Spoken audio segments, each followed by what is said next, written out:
Hello, everyone. Welcome to today's video in terms of celebrating the International Actuaries Day leading up to September 2nd, which, by the way, if you're wondering, the registrations are open right now on the IAA website. You just got to follow the IAA website and you're going to be able to register yourself for our nice event that we're going to have on September 2nd. Today, I am absolutely thrilled, and I gotta say, I'm really excited to be able to have Emma Witz with me, because Emma is from New Zealand, and I'm a really big fan of New Zealand, notwithstanding of the wine, but simply because we have some very, very interesting people there, and it's really, really far from my house. So it's always nice when we want to showcase the international profession that can have somebody from New Zealand here with me. So Emma, thank you very much for taking a few moments from your busy day to be part of this initiatives. And I have to say, you were really highly recommended by a lot of people from New Zealand, notably because you are young and you are already, showcasing part of the profession to the media, notably writing articles and so on. So my first question for you is, how can you talk to us about the importance for an actuary, the entire actuarial profession, to be active in media, to be able to tell journalists, to explain to people, to communicate the day-to-day work that the actuaries do? Yeah, I think that's a really good question. And I think it's something that's quite tricky, actually.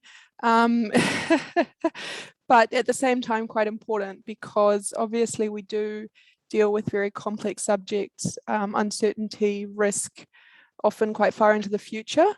And I think that's quite a difficult concept for people to understand, but obviously very important in terms of things like climate change.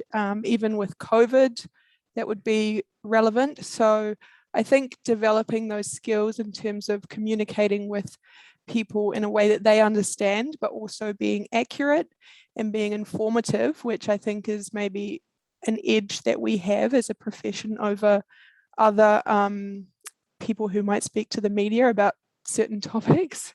So I think it's a really important skill to develop, and I would encourage others to do that as well. Lovely. And I'm sure it's really being helpful for you in your day-to-day, because you are already collaborating with people, I heard, in Australia, and some of the things that you're working on, notably in terms of climate risk. Tell us a little bit more about this, this part of what you do. Yeah, so one of the things that I do is update the Actuaries Climate Index for Australia. And so what that does is it basically tells us how much the frequency of extreme weather in Australia has changed over time.